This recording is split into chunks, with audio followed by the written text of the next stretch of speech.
When Derek Thompson and his crew cornered the new pay teacher in the equipment storage room at Westfield High School, they thought they were dealing with just another weak victim who would break under pressure and quit like the others before her. What they didn't know was that Sarah Mitchell had spent 22 years perfecting the art of controlled violence, held a third-degree black belt in Taekwondo, and her Fitbit was about to trigger a response that would bring their reign of terror crashing down in exactly 23 minutes. By the time the dust settled, 3 families would lose their grip on power. An entire school district would revolutionize how they handle student aggression. And Derek Thompson would learn that some people fight back in ways he never imagined possible. Before we jump back in, tell us where you're tuning in from. And if this story touches you, make sure you're subscribed, because tomorrow, I've saved something extra special for you. Sarah Mitchell pulled her silver Honda CR-V into the staff parking lot of Westfield High School as the first October snow dusted the peaks surrounding Riverside, Colorado. At 28, she carried herself with the quiet confidence that comes from years of disciplined training. Her movements economical and purposeful as she gathered her gym bag and lesson plans from the passenger seat. Her auburn hair was pulled back in a practical ponytail, and beneath her navy Westfield High tracksuit, lean muscle spoke to a lifetime of physical conditioning that most people never bothered to notice. What the students filing past her car couldn't see was the discipline that had shaped every aspect of Sarah's life since she was 6 years old and had come home, crying because older kids at her elementary school had pushed her down and stolen her lunch money. Her mother had enrolled her in Taekwondo classes the very next week, and Sarah had never looked back. State championships in high school, collegiate competitions, and eventually her third-degree black belt had all followed naturally, not because she loved fighting, but because she understood that true strength came from the ability to protect yourself and others when words failed. The irony wasn't lost on her that she'd chosen to become a physical education teacher in part because she remembered what it felt like to be the small kid, the target, the one who dreaded gym class because it meant more opportunities for humiliation. She wanted to create safe spaces where kids could build confidence instead of having it systematically destroyed. When the position at Westfield High had opened up after the previous pay teacher's sudden resignation, Sarah had driven the 6 hours from Denver without hesitation, drawn by the challenge of working with mountain kids who she hoped would remind her of her own rural upbringing. Westfield High School sprawled across 15 acres of mountain valley floor. Its 1970s brick architecture, softened by recent renovations that had added modern security features and fresh paint but couldn't quite mask the underlying tensions that seemed to permeate the hallways. With 1,200 students spread across 4 grades, it was large enough to harbor secrets, but small enough that everyone knew everyone else's business, or thought they did. A gymnasium complex where Sarah would spend most of her time sat, connected to the main building by a covered walkway, and as she approached the staff entrance, she could already hear the sounds of early morning basketball practice echoing from within. The faculty lounge buzzed with the kind of pre-first period energy that teachers everywhere recognized caffeine-fueled. Conversations about weekend plans giving way to the mental preparation required to face another day of adolescent chaos. Linda Peterson, a veteran English teacher whose graying hair and wire-rimmed glasses spoke to 35 years of dedication to education, looked up from her stack of essays as Sarah entered. "You must be our new pay teacher," Linda said, her voice carrying the warmth that had kept her connected to students across multiple generations. "Sarah Mitchell, right?" "I'm Linda. We're so glad you're here."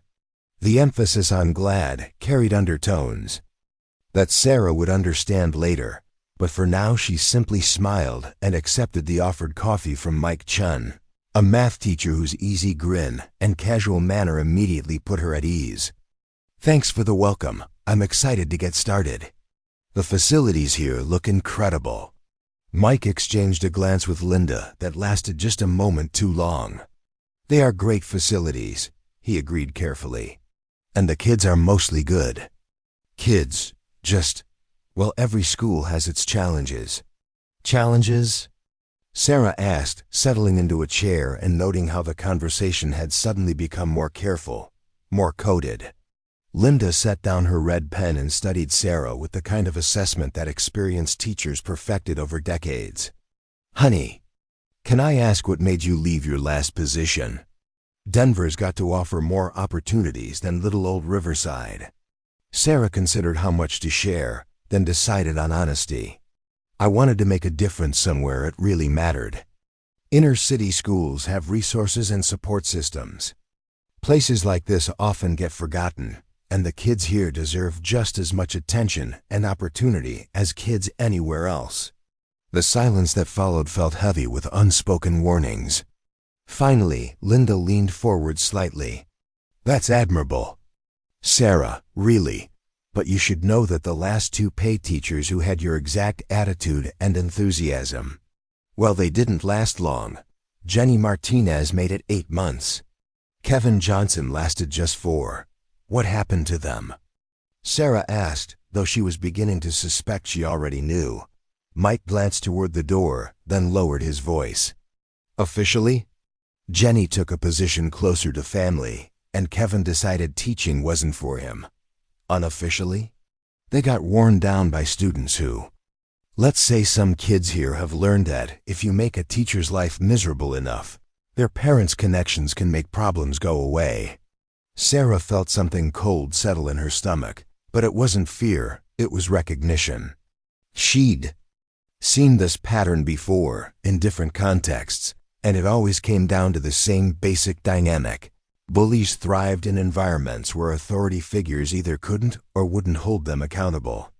Anyone in particular I should be aware of? Linda and Mike exchanged another look, this one longer and more significant. Derek Thompson, Linda said finally. Senior, star of the wrestling team, 6'2" and built like he could bench press. A pickup truck. His mother Patricia sits on the city council, and his family owns half the mining operations in the county. Derek's gotten away with a lot over the years because, well, the Thompson name carries weight around here. And he doesn't work alone, Mike added. Casey Williams usually follows his lead. His dad owns Williams Auto, biggest car dealership between here and Denver. Preparing and narrating this story took us a lot of time, so if you are enjoying it, subscribe to our channel, it means a lot to us. Now back to the story. Then there's Ryan Martinez, Dr. Martinez's son. 3 prominent families, 3 kids who've learned that consequences are for other people.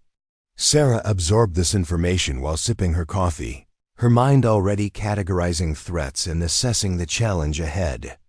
22 years of martial arts training had taught her that every confrontation began long before the first punch was thrown, in the careful reading of opponents and the strategic positioning that determined who held advantages when conflicts inevitably escalated. Have they actually done anything that could get them in real trouble? She asked. Linda's laugh held no humor. That's the beauty of their system. They're smart enough to stay just this side of anything that would bring serious consequences. Psychological warfare mostly. Equipment goes missing, lesson plans disappear, parents start calling with complaints about teaching methods. Death by 1,000 cuts. Plus, Mike added, any teacher who pushes back too hard suddenly finds themselves dealing with administrative reviews, questions about their methods, suggestions that maybe they're not a good fit for the school culture. Principal Harrison means well, but he's got school board pressure, and the school board has to consider the community's most influential families. Sarah nodded slowly, recognizing the classic pattern of institutional enablement that allowed systematic harassment to flourish unchecked. But as she finished her coffee and prepared to head to her first class, she couldn't help but smile slightly. Derek Thompson and his friends were about to discover that not every teacher they'd encounter would fit their previous experience. Her first period was freshman health, and Sarah spent the time getting to know her students while establishing the classroom culture she intended to maintain. She learned names quickly, asked about interests outside school, and made it clear that her gym would be a place where effort mattered more than natural ability. The kids responded positively, seeming surprised by a teacher who actually listened to their answers instead of just going through the motions. Second and third periods brought sophomore and junior pay classes, and again Sarah focused on building relationships while observing the social dynamics that played out in the complex ecosystem of high school athletics. She noted which students naturally led, which ones hung back, and which ones carried themselves with a particular kind of confidence that came from knowing they were protected by forces beyond the reach of normal accountability. It was fourth period when Derek Thompson walked into her gymnasium. He didn't walk so much as swagger, each step calculated to claim territory and announce his presence to anyone paying attention. At 17, Derek had the kind of physical presence that intimidated adults and dominated peer groups, broad shoulders. From years of wrestling, confidence from years of getting his way, and the particular arrogance that came from growing up in a family where money and influence had smoothed every rough edge life might have thrown his way. Behind him came Casey Williams, shorter but stockier, with the build of a football lineman and the nervous energy of someone who'd learned that staying close to power was the best protection against becoming its target. Ryan Martinez completed the trio, tall and lean with the controlled aggression of a wrestler who understood that violence was sometimes the most efficient solution to social problems. The rest of the senior PA class filed in behind them like a funeral procession, taking their places with the practiced efficiency of students who'd learned to read social dynamics and position themselves accordingly. Sarah noticed how conversations died as Derek passed, how eyes found the floor or the ceiling, how the entire energy of the room shifted from relaxed to wary. "All right, everyone," Sarah called out, her voice carrying easily across the gymnasium floor. "Find a place on the bleachers, and let's talk about what we're going to accomplish this semester." Derek didn't move toward the bleachers. Instead, he planted himself in the center of the gym floor, arms crossed, studying Sarah with the kind of assessment predators made of potential prey. "So you're the new teacher," he said, his voice loud enough to carry, but casual enough to sound conversational. "I'm Derek Thompson. My family's been in Riverside since before this school was built." Sarah met his gaze steadily, recognizing the opening move in what would likely be a carefully orchestrated campaign of testing and boundary pushing. "Nice to meet you, Derek. I'm Miss Mitchell. Why don't you grab a seat so we can get started?" "Miss Mitchell," Derek repeated, drawing out her name like he was tasting something unpleasant. "That's a pretty young name. How old are you anyway? You look like you could be one of us." A few nervous chuckles rippled through the class, students who recognized the beginning of Derek's typical performance but weren't sure how the new teacher would respond. Casey and Ryan flanked Derek now, forming a triangle that dominated the pun center of the gym while the rest of the class watched from the safety of the bleachers. Sarah's smile never wavered, but something in her posture shifted almost imperceptibly, weight settling lower, balance centering, hands relaxed but ready. 22 years of training had taught her to recognize the moment when talking stopped working and other solutions became necessary.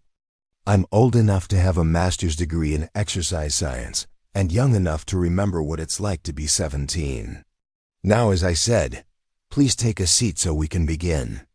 Derek's eyes narrowed slightly, parsing her response for signs of weakness or fear. Finding neither, he decided to escalate. "Exercise science, huh? What's that, like pay for people who think they're smart? Did they teach you how to handle real athletes, or just the participation trophy kids?" The gymnasium fell completely silent. Now, 24 students holding their breath as they watched. Derek probed for the breaking point that had eventually destroyed his previous two teachers. Sarah stood perfectly still for a moment, and those who knew what to look for might have recognized the particular kind of stillness that came from years of meditation and breathing exercises designed to maintain clarity under pressure. "Derek," she said finally, her voice calm but carrying a note of absolute authority that seemed to echo off the brick walls. You have two choices. You can take a seat with your classmates so we can have a productive discussion about fitness and health, or you can continue this conversation with Principal Harrison.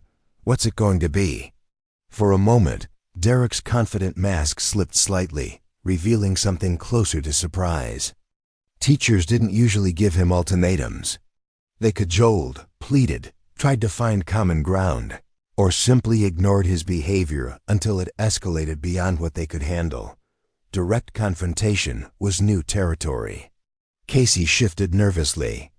Beside him, recognizing that Derek was approaching decision time and knowing from experience that Derek's decisions often had consequences for everyone in his orbit. Ryan cracked his knuckles, a sound that echoed through the silent gymnasium like a challenge. Derek's smile returned, but it carried a harder edge now. You know what, Miss Mitchell? I think you and I are going to get along just fine. As long as you understand how things work around here. He moved toward the bleachers then, but slowly, making it clear that he was choosing to comply rather than being forced. Casey and Ryan followed, and gradually the normal sounds of a high school PE class resumed as students began to relax slightly. But Sarah noticed how Derek positioned himself at the top of the bleachers where he could watch her every move. How? Casey and Ryan flanked him like lieutenants awaiting orders, and how several other students kept glancing in his direction as if checking for signals. She also noticed the relieved expressions on faces throughout the gym. Kids who'd clearly expected this confrontation to go differently and were surprised to see their new teacher still standing, still smiling, still in control of her classroom. As she began explaining her expectations for the semester effort over ability, respect for equipment and each other, fitness as a foundation for lifelong health rather than just athletic performance, Sarah was already planning. She'd seen Derek's type before, in different contexts, and she understood that this first encounter was just the opening move in what would likely be a prolonged campaign designed to test her resolve and eventually break her spirit. What Derek Thompson didn't understand yet was that breaking Sarah Mitchell's spirit would require more than teenage posturing and family influence. It would require actually defeating someone who'd spent 2 decades learning how to turn pressure into focus, fear into clarity, and aggression into opportunity. The game was on, and for the first time in months, Sarah actually looked forward to tomorrow's class. The war began the next morning when Sarah arrived at school to find her Honda CRV decorated with shaving cream that spelled out creative suggestions about her qualifications and personal life. The October mountain air had frozen the foam into icy sculptures that would require more than a simple rinse to remove, and the positioning of the vandalism directly under the main office windows sent a clear message about how confident the perpetrators felt about avoiding consequences. Sarah stood in the parking lot for a moment, assessing the damage with the same clinical detachment she brought to evaluating opponents in martial arts competitions. The shaving cream had been applied with artistic flair, suggesting planning rather than spontaneous mischief. More importantly, the choice to target her vehicle rather than her classroom indicated that Derek and his crew were testing boundaries, seeing how she would respond to personal rather than professional attacks. Mike Chun appeared beside her with 2 cups of coffee and a sympathetic expression. I saw it from the math wing window. Want me to help you clean it off? Thanks, but I've got it, Sarah replied, pulling her phone from her pocket to photograph the vandalism from multiple angles. Just documenting everything. You never know when evidence might come in handy. Mike watched her methodical photography with approval. Smart. Jenny used to do the same thing, but she stopped after Principal Harrison told her it made her seem paranoid and vindictive. By the end, she was so worried about appearing difficult that she stopped reporting incidents altogether. Sarah saved the photos to her cloud storage and slipped the phone back into her tracksuit pocket. I'm not Jenny. The cleanup took 20 minutes with hot water from the custodial closet. And Sarah made sure to arrive at her first period class exactly on time, showing no signs of stress or irritation. Her freshman health students were buzzing with whispered conversations that died abruptly when she entered, confirming that news of the parking lot incident had already spread through the school's efficient gossip network. "All right, everyone," Sarah said cheerfully, settling behind her desk as if nothing had happened. "Today we're talking about stress management and healthy coping mechanisms. Who can tell me what happens to your body when you encounter a stressful situation?" The lesson proceeded normally, but Sarah noticed several students stealing glances at her throughout the period, clearly expecting some kind of breakdown or dramatic response that never materialized. By the time the bell rang, the disappointed expressions on some faces told her that Derek's opening move had failed to achieve its intended psychological impact. Second period brought her sophomore pay class, and Sarah led them through a unit on self-defense basics that she'd been planning since her first day. As the students practiced simple escape techniques and basic situational awareness, she found herself thinking about the philosophy her first instructor had drilled into her decades ago. True martial arts wasn't about fighting. It was about avoiding fights through strength, awareness, and the confidence that came from knowing you could protect yourself if words and wisdom failed. "Miss Mitchell," called out Jessica Rodriguez, a quiet sophomore who'd been building confidence throughout the week. "My mom says girls shouldn't learn this stuff because it might make us too aggressive. What do you think?" Sarah paused in her demonstration of a basic wrist escape to consider her response carefully. "Your mom loves you and wants to protect you, Jessica. But I think there's a difference between being aggressive and being prepared. Aggression starts fights. Preparation helps you avoid them or end them quickly if someone else starts them." "But what if learning to fight makes you want to fight?" asked Tommy Chen, Mike's nephew, his expression serious beyond his 15 years. "That's the difference between martial arts and just learning to hurt people," Sarah explained, helping Jessica adjust her stance. "Real martial arts teaches discipline, respect, and control. The more you train, the more you understand that violence should always be the last option, not the first. But when it is the only option left, you want to be ready." The discussion continued as students practiced, and Sarah found herself enjoying the thoughtful questions and genuine engagement. These kids were hungry for real guidance, not just instruction, and she realized that Derek Thompson's campaign against her might actually be providing opportunities to connect with students in ways that normal curriculum didn't allow. Third period brought the junior class, including Casey Williams and Ryan Martinez. Without Derek's dominating presence, both boys seemed almost normal. Casey cracked jokes and showed genuine enthusiasm for the fitness challenges Sarah set up, while Ryan demonstrated impressive athletic ability and helped struggling classmates with patient encouragement. Watching them, Sarah couldn't help but wonder what they might accomplish if they weren't constantly performing for Derek's approval. But it was after third period that the real escalation began. Sarah was organizing equipment in the storage room, adjacent to the main gymnasium, when she heard voices in the hallway outside. Derek's voice, specifically, speaking in the particular tone he used when he wanted to be overheard, but maintained plausible deniability. "I mean, it's pretty obvious she's compensating for something," Derek was saying to an audience Sarah couldn't see. "All that tough talk yesterday, like she thinks she can intimidate real athletes. Probably never played a sport in her life. Maybe she's one of those feminist types who hates men," suggested another voice that Sarah recognized as belonging to Brad Stevens, a football player who orbited Derek's social circle without quite belonging to his inner group. "Could be," Derek agreed thoughtfully. "Would explain why she's so aggressive. Probably can't get a boyfriend, so she takes it out on students. I heard she was teaching in Denver before this bet. She got fired for inappropriate conduct." Sarah continued organizing volleyball nets and basketball equipment, her movements steady and controlled despite the anger building in her chest.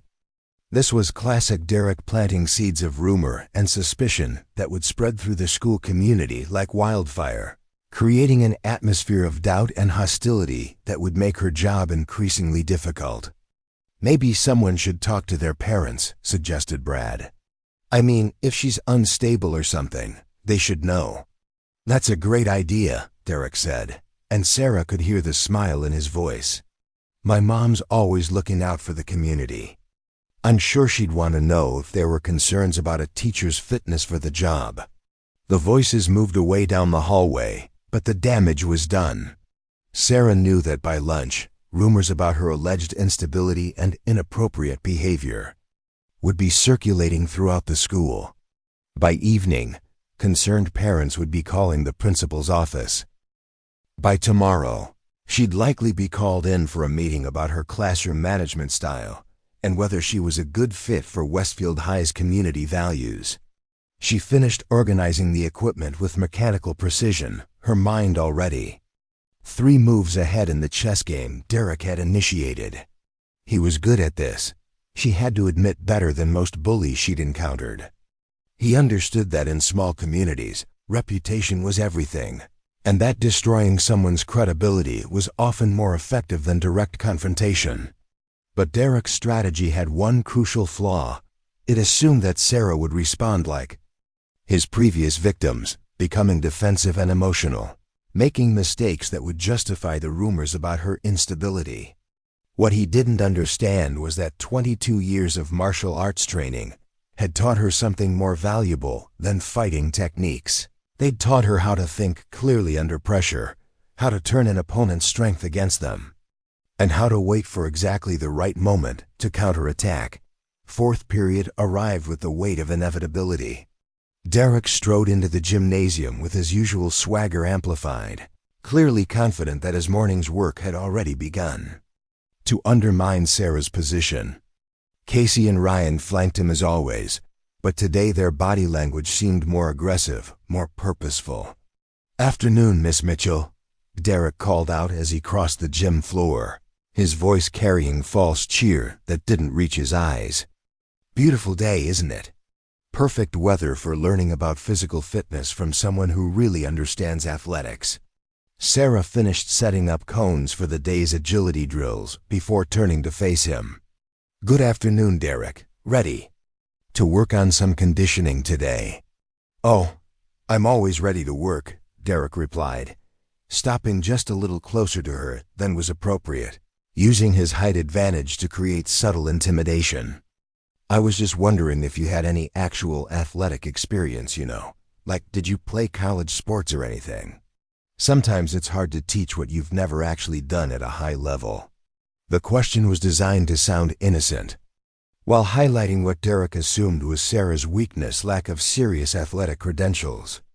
Around them, the rest of the class was gathering on the bleachers, but Sarah could feel the attention focused on this exchange, students sensing that something significant was happening. "I competed in martial arts through college," Sarah replied.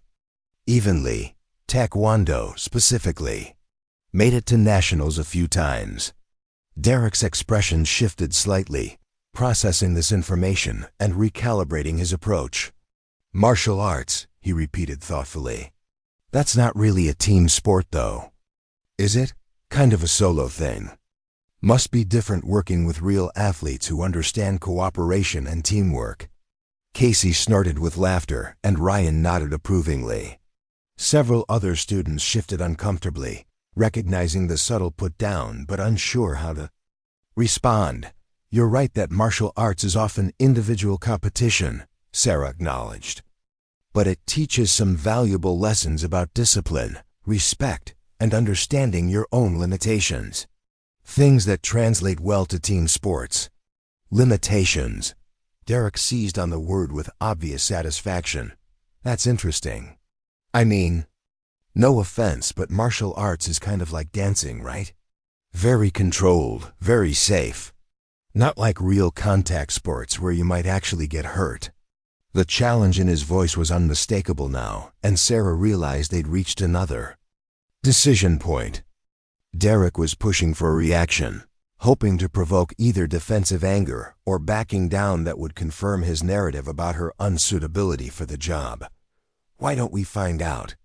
Sarah said quietly, her voice carrying easily across the gymnasium despite its calm tone. "Anyone interested in a demonstration of practical self-defense techniques?" The response was immediate and enthusiastic. Students who'd been watching the verbal sparring with nervous fascination suddenly perked up, sensing that they were about to witness something unprecedented. Derek's confident expression faltered slightly as he realized that his challenge had been accepted in a way he hadn't anticipated. "I don't know if that's such a good idea," he said, but his voice lacked conviction. "I mean, we wouldn't want anyone to get hurt." "Of course not," Sarah agreed. "That's why martial arts emphasizes control and safety. Ryan, you wrestle, right? Would you like to help me demonstrate some basic grappling defense?" Ryan looked between Sarah and Derek, clearly uncertain about how to proceed. As a wrestler, he had legitimate technical skills and experience, but he'd also spent years learning to follow Derek's lead in social situations. "Come on, Ryan," Derek said, his voice regaining some of its earlier confidence. "Show Miss Mitchell what real wrestling looks like." Ryan stepped forward reluctantly, and Sarah could see in his posture that he was torn between not wanting to hurt a teacher and not wanting to look weak in front of his friends. "I don't want to actually fight." "You, Miss Mitchell." "Of course not," Sarah said, moving to the center of the gym. "This is just demonstration. You try to take me down using proper wrestling technique, and I'll show some defensive counters. Everything controlled, everything safe." The entire class gathered in a circle around them, the energy in the room electric with anticipation. Derek positioned himself where he could see everything, his expression a mixture of excitement and growing uncertainty. Ryan approached cautiously, dropping into a wrestler's stance. He was strong and well-trained, with the kind of natural athletic ability that had made him successful in high school competition. But as he moved forward to attempt a takedown, he discovered something that would fundamentally change his understanding of what strength really meant. Sarah's response was so smooth and controlled that to most observers it looked like Ryan simply lost his balance and found himself gently deposited on the gymnasium floor, with Sarah maintaining perfect control throughout the entire exchange. She helped him up immediately, checking to make sure he wasn't hurt, and the scattered applause from the watching students reflected appreciation for both the technique and the obvious care she'd taken not to injure him. "That was really cool," Ryan admitted, his earlier reluctance replaced by genuine interest. "How did you do that?" "It felt like I just fell over." "Leverage and timing," Sarah explained, helping him dust off his wrestling uniform. "You're stronger than me, but strength isn't everything in a real confrontation. Want to try again?" For the next 20 minutes, Sarah led an impromptu self-defense clinic that had the entire class engaged and asking questions. She demonstrated escapes from various grabs and holds, showed how to use an attacker's momentum against them, and emphasized throughout that the goal was always to get away safely, not to win fights. Derek watched it all with growing irritation, clearly seeing his carefully planned psychological campaign derailed by his target's unexpected competence. When Sarah asked if anyone else wanted to try some techniques, several students volunteered eagerly, including Jessica Rodriguez from her sophomore class, who'd apparently spread word about the morning discussion. "This is all very interesting," Derek said loudly as the demonstration wound down, "but I still don't see how any of this relates to real physical education. I mean, when are any of us actually going to need this stuff?" The question hung in the air for a moment, and Sarah realized that Derek had just given her an opening to address something she'd been thinking about since her first day at Westfield High. "That's a great question, Derek," she said, her voice carrying to every corner of the gymnasium. "Hopefully, none of you will ever need these techniques in a real situation. But physical education isn't just about sports and fitness. It's about building confidence, learning to handle pressure, and understanding that you're stronger than you think you are. She paused, making eye contact with students around the circle. Some of you are going to face situations where someone tries to intimidate you, or make you feel powerless, or convince you that you should just accept being treated badly because fighting back is too hard or too scary. These techniques aren't really about fighting. They're about knowing that you always have options, even when someone bigger or stronger or more popular tries to make you believe you don't. The gymnasium was completely silent now, students, absorbing words that clearly resonated beyond the context of self-defense training. Sarah could see understanding dawning on several faces as they realized she wasn't just talking about physical confrontations. Derek's face had gone pale beneath his usual confident mask, and for the first time since Sarah had met him, he seemed to understand that he might have miscalculated. The demonstration had accomplished something far more dangerous to his position than simply impressing students with flashy techniques. It had given them a new way to think about power, control, and the difference between real strength and the illusion of dominance. As the bell rang and students filed out of the gymnasium, several stopped to thank Sarah for the lesson or ask when she might do something similar again.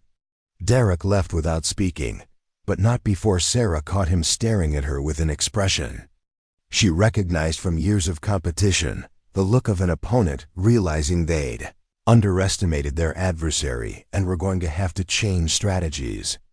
That afternoon, Sarah stayed late to plan lessons and organize equipment, but she also took time to review the photos from that morning's parking lot incident and add detailed notes about the day's exchanges with Derek.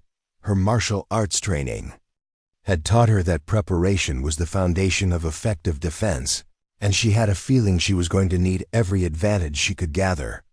As she finally locked up the gymnasium and headed for her car, Sarah's Fitbit buzzed with a text from her brother David. "How's the new job going? Staying out of trouble?" She typed back, "Define trouble. And you might want to program the school's address into your GPS, just in case." David's response came immediately. "That bad already?" "Not bad," Sarah replied, starting her Honda and letting it warm up in the crisp mountain air. "Just getting interesting." The phone calls started that evening.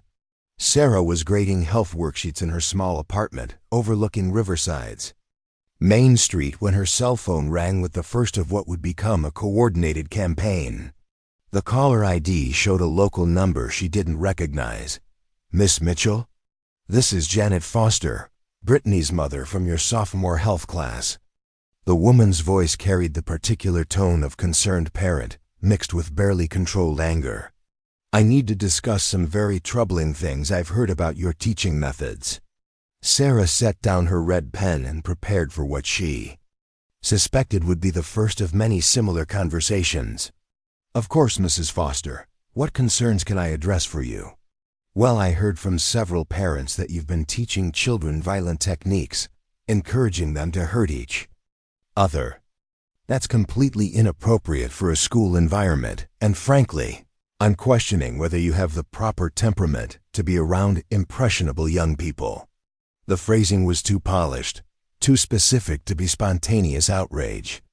Sarah recognized the hallmarks of a prepared script, probably rehearsed after consultation with other concerned parents who'd all received the same basic talking points from the same source. "I can understand your concern," Sarah replied carefully. "Yesterday, I demonstrated some basic self-defense techniques during PE class, with emphasis on safety and escaping dangerous situations. The focus was entirely on protection and avoiding conflict, not on hurting anyone." "That's not what I heard," Mrs. Foster continued, her voice gaining confidence. "I heard you encourage students to fight each other, that you physically manhandled a young man in front of his classmates. That sounds like assault to me." Sarah felt her jaw tighten but kept her voice level. "Mrs. Foster, I'd be happy to meet with you and Principal Harrison to discuss exactly what happened in class. I think there may be some misunderstanding about the nature of the demonstration." "Oh, I intend to speak with Principal Harrison, Mrs. Foster said crisply, along with the school board if necessary. We won't tolerate teachers who bring their personal agendas and violent tendencies into our children's classrooms. The call ended abruptly, leaving Sarah staring at her phone and understanding that Derek Thompson had just demonstrated the next level of his campaign. Within the hour, 2 more parents called with nearly identical complaints, each using suspiciously similar language to describe concerns about her teaching methods and fitness for the position. Sarah documented each call in the notebook she'd started keeping, noting times, specific phrases, and the progression of complaints. By the time her phone finally stopped ringing at nearly 10 p.m., she'd spoken with 7 different parents, all expressing variations of the same concerns about her violent teaching methods and questionable background. The next morning brought a predictable summons to Principal Harrison's office. Robert Harrison was a well-meaning man in his mid-50s, who'd spent 30 years in education and understood the delicate balance required to manage competing interests in a small community. His office reflected his diplomatic nature team. Photos and academic achievement certificates sharing wall, spaced with pictures of local business leaders and civic organizations. "Sarah, please sit down," he said, gesturing to the chair across from his desk while maintaining the careful tone of an administrator trying to navigate troubled waters. "I'm sure you can guess why I wanted to speak with you." "The phone calls." "About yesterday's pay class," Sarah replied, settling into the chair and noting the manila folder on Harrison's desk that she suspected contained documentation of every complaint. "7 calls," Harrison confirmed, opening the folder and scanning the notes inside, all expressing serious concerns about what they're characterizing as inappropriate physical contact with students and teaching violent techniques to minors. "I also received a visit from Patricia Thompson this morning, expressing similar concerns on behalf of the entire city council." Sarah had expected Patricia Thompson's involvement, but found herself impressed by the speed and coordination of the response. Derek's mother was clearly as skilled at political maneuvering as her son was at social manipulation. "Mr. Harrison, I'd like to be very clear about what actually happened," Sarah said, pulling out her own notes. "I demonstrated basic self-defense techniques with full student consent, proper safety protocols, and constant emphasis on conflict avoidance. Everything was controlled, educational, and directly related to our health curriculum unit on personal safety." Harrison nodded slowly, clearly wanting to believe her but also aware of the political pressures building around the situation. "I understand, Sarah, and I'm not suggesting you did anything intentionally inappropriate. But perception matters in education, especially in a community like ours where parents are very involved in their children's academic experience. What exactly are you asking me to do?" Sarah asked, though she suspected she already knew. "I'm recommending that we avoid any more physical demonstrations in P class, at least until this concern dies down. Focus on traditional fitness activities, sports skills, maybe some health education. Nothing that could be misconstrued as promoting violence or putting students in potentially dangerous situations." Sarah considered her response carefully, understanding that her next words would likely determine whether she stayed at Westfield High or joined the list of teachers who'd been maneuvered into resignation. "Mr. Harrison, with respect, what I taught yesterday was basic personal safety. If we eliminate that from physical education, we're doing a disservice to students who may genuinely need those skills someday, particularly female students whose statistics show are likely to face situations where self-defense knowledge could be crucial." "I appreciate your passion for student welfare," Harrison replied, his tone suggesting that passion might not be entirely welcomed in this context. "But we also have to consider community standards and parental expectations. Perhaps you could focus your energy on building positive relationships with families before introducing more controversial curriculum elements." The suggestion was delivered diplomatically, but Sarah heard the underlying message clearly: conform to expectations, Avoid making waves. Prioritize political harmony over educational principles. It was the same institutional pressure that had worn down her predecessors, the same system of managed mediocrity that allowed problematic students to flourish while driving away teachers who challenged the status quo. I understand your position, Sarah said finally, but I hope you'll also understand that I became a teacher to help students develop confidence and skills they'll need in the real world. I'm not interested in just maintaining the status quo if it means failing kids who need advocates. Harrison's expression tightened slightly, recognizing that Sarah was not going to be as malleable as he'd hoped. I trust you'll give serious consideration to the concerns that have been raised. We'll revisit this issue if there are any more complaints. As Sarah left the principal's office, she passed Patricia Thompson in the hallway outside. Derek's mother was an elegantly dressed woman in her early 50s with the kind of understated confidence that came from decades of wielding influence in local politics. She offered Sarah a smile that managed to be both polite and menacing. "Miss Mitchell, how nice to finally meet you. I'm Patricia Thompson, Derek's mother. I hope you're settling in well at Westfield." "Mrs. Thompson," Sarah replied evenly. "Derek's a very confident young man." "He is indeed," Patricia agreed, her smile never wavering. "The Thompson family has always believed in teaching children to stand up for themselves and their values. I do hope you'll find ways to work productively with all our students, especially those from families with deep roots in this community." The message was delivered with political polish, but the threat underneath was unmistakable. Sarah found herself reminded of her martial arts training principle, that the most dangerous opponents were often those who smiled while planning your destruction. "I look forward to helping all my students reach their potential," Sarah replied, matching Patricia's tone of false pleasantry. "I believe every young person deserves to learn that they're stronger than they think." Something flickered in Patricia Thompson's eyes, a recognition that her words were being heard and understood on multiple levels. "How wonderful, I'm sure. Derek will benefit greatly from your unique perspective on strength." That afternoon's fourth period class arrived with an atmosphere of anticipation that Sarah could feel from the moment students began filtering into the gymnasium. Derek entered with his usual swagger amplified, clearly confident that the morning's administrative meeting had weakened Sarah's position.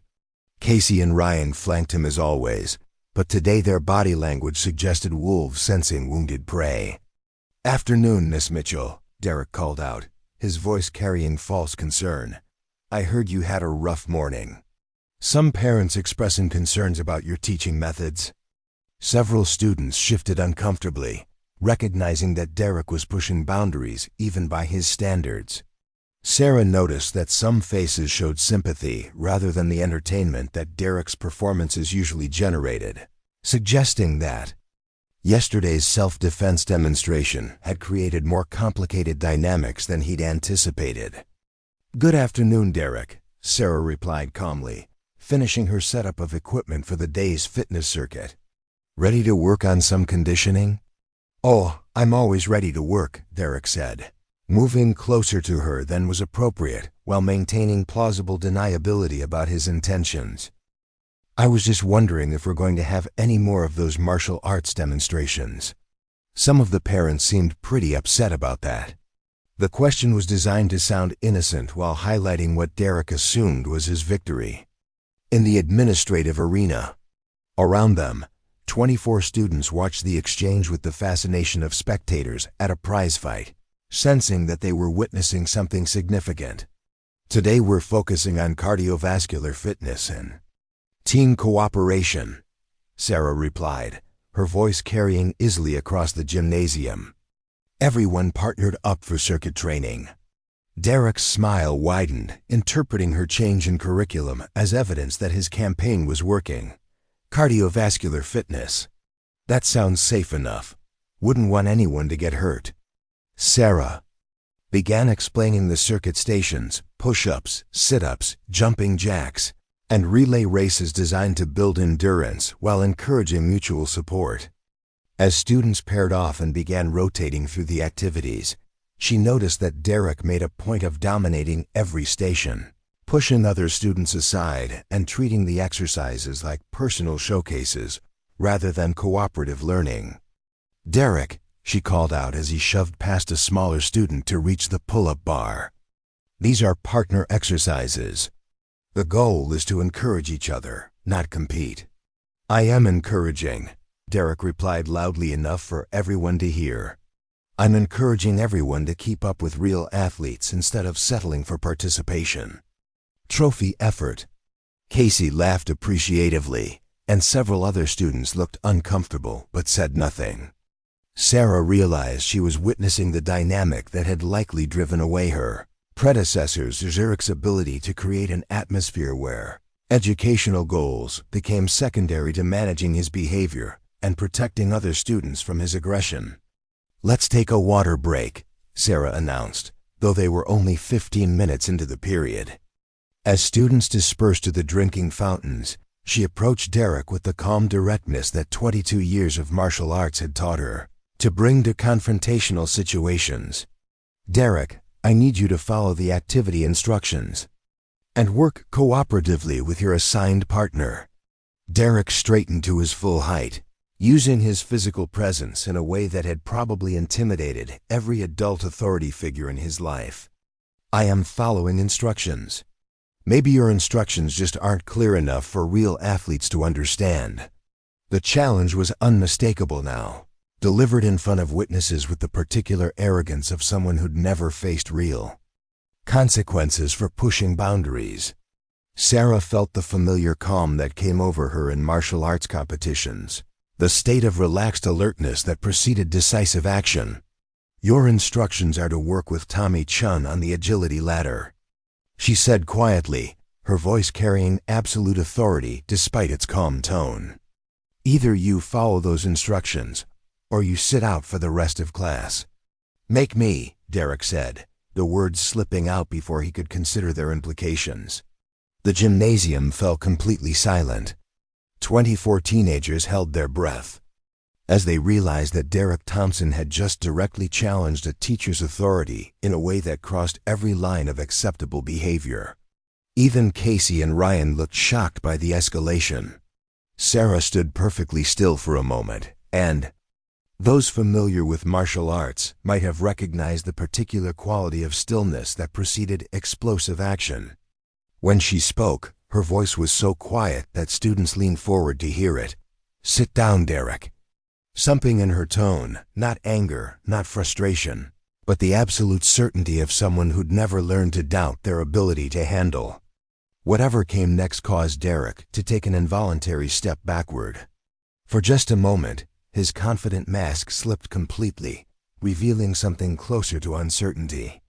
But Derek Thompson had built his entire identity around never backing down, never showing weakness, never letting anyone else claim dominance in situations he'd learned to control through intimidation and family influence.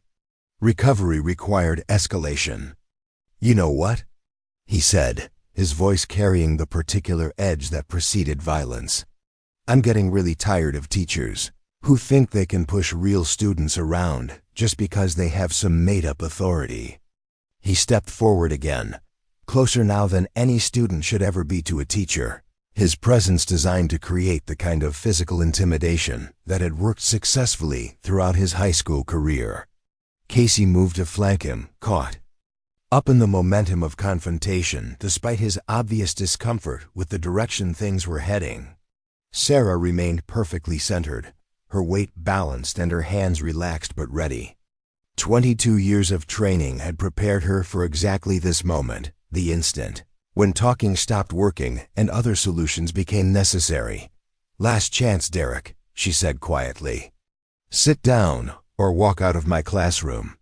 Derek's laugh carried no humor at all. "Or what? You'll use your little karate moves on me? Try to throw me around like you did Ryan yesterday?" The question hung in the air like the moment before lightning strikes. Every student in the gymnasium understood that they were witnessing the climax of a confrontation that had been building. since Derek's first day of testing Sarah's boundaries. This was the moment when Derek Thompson's system of intimidation and privilege would either reassert itself or face its first real challenge. "Derek," Ryan said quietly from across the gym, his voice carrying unexpected worry. "Maybe we should just—" "Shut up, Ryan," Derek snapped, never taking his eyes off Sarah. "This is between me and the teacher who thinks she's tough enough to handle real men." Sarah's response was so fast and controlled that most students missed the actual techniques. One moment Derek was looming over her with aggressive intent, and the next he was sitting on the gymnasium floor with a confused expression while Sarah stood exactly where she'd been before, completely calm and in control. "As I said," she repeated quietly, "sit down." Derek scrambled to his feet, his face flushed with embarrassment and rage. The humiliation of being controlled so easily in front of his followers and classmates had shattered the image of dominance he'd spent years building. But instead of recognizing that he'd been outmatched by someone with superior training and discipline, his mind defaulted to the pattern that had always worked before: escalate until you regain control. "You just assaulted a student," he said, loudly, his voice carrying to every corner of the gymnasium. "Everyone saw it. You attacked me for no reason." Several students exchanged glances, clearly uncertain about what they'd actually witnessed. Sarah's response had been so smooth and controlled that it looked more like Derek had simply lost his balance than been subjected to any kind of attack. "I defended myself when you became physically aggressive," Sarah replied calmly. "Everyone did see it." Derek looked around the room, clearly expecting support from classmates who'd watched him dominate social situations for years. Instead, he found faces showing confusion, concern, and in some cases, what looked suspiciously like relief that someone had finally stood up to him. "This isn't over," he said, his voice carrying the particular tone of someone who just realized that his usual tactics were failing but hadn't yet figured out new strategies. "My mother's going to hear about this. The whole school board's going to hear about this." "I'm sure they will," Sarah agreed. "And I'll be happy to explain exactly what happened here today." Derek stalked toward the gymnasium exit, but stopped at the door to deliver what he clearly intended as a devastating final shot. "You think you're so tough, but you're just like all the others. You'll be gone by Christmas, and everyone will forget you ever existed." After he left, the gymnasium remained silent for several long moments. Finally, Tommy Chen, Derek's assigned partner, who'd been watching the entire confrontation with wide eyes, spoke up. "Miss Mitchell, are you okay?" The question seemed to break the spell that had held the class frozen. Several students gathered around Sarah, offering support and asking if she needed anything. The contrast with Derek's expectation of universal support for his position was stark and telling. "I'm fine, Tommy," Sarah replied, her voice warm with appreciation for their concern. "Let's finish our circuit training. We've still got 15 minutes left, and fitness doesn't wait for drama to end." As the class resumed their activities, Sarah noticed that the atmosphere had fundamentally changed. Students who'd been intimidated into silence for years were talking more freely, working more cooperatively, and looking at her with something that went beyond respect into genuine admiration. But she also knew that Derek Thompson's threat hadn't been empty bravado. The phone calls would start again tonight, more intense and coordinated than before. Principal Harrison would be under even more pressure to remove the troublesome teacher who dared to physically confront the son of Riverside's most influential family. The real battle was just beginning, and Sarah suspected that Derek's next move would be far more dangerous than anything he'd attempted so far. As she watched her students work together with newfound confidence, she began planning for whatever escalation was coming next. Her Fitbit buzzed with a text from her brother David. "Everything good? Your stress readings have been elevated all afternoon." Sarah glanced at the device, surprised to realize that it had been monitoring her physiological responses throughout the confrontation. She typed back, Interesting day at work. Might want to keep your phone handy tonight. David's response came immediately. That kind of interesting? The kind where local politics meet martial arts, Sarah replied. Should be educational for everyone involved. The second wave of phone calls came that night with military precision. Sarah's apartment phone rang every 15 minutes from 8 p.m. until nearly midnight, each caller delivering increasingly hostile versions of the same script about her violent assault on an innocent student. By the 10th call, she'd started recording the conversations on her phone, documenting the suspicious similarity of phrasing and the coordinated timing that suggested central organization. "Miss Mitchell, this is Carol Stevens, Brad's mother," came the voice on her landline at 11:47 p.m. "I'm absolutely appalled by what happened in your classroom today. Attacking a student is completely unacceptable, and I want you to know that several of us parents are meeting tomorrow morning to discuss having you removed from your position immediately." Sarah set down the stack of papers she'd been grading and pulled out her notebook to document this latest call.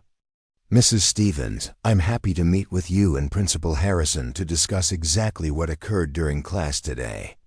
I think there may be some misunderstanding about the nature of the incident." "There's no misunderstanding about assault, Carol," Stevens replied, her voice carrying the righteous anger of someone who'd been thoroughly briefed on talking points. "You physically attacked Derek Thompson in front of his classmates. That's criminal behavior, and we won't tolerate it in our schools.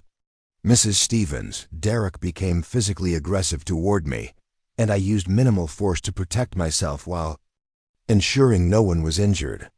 Everything was witnessed by 24 students who can verify exactly what happened. Those children were traumatized by watching their teacher attack a student," Stevens shot back. "Several parents are considering whether we need to contact law enforcement about pressing charges." The threat was delivered with the confidence of someone who'd never considered that the conversation might be recorded or that law enforcement might take a different view of the situation than grieving parents armed with incomplete information. After the calls finally stopped, Sarah sat in her kitchen reviewing her notes and understanding that Derek Thompson's campaign had entered a new phase. The coordination was too precise, the messaging too consistent, and the escalation too rapid to be organic community outrage. Someone with experience in political organization was orchestrating this response, and she suspected that someone was Patricia Thompson. Her phone buzzed with a text from Mike Chun. "Heard about today, you okay?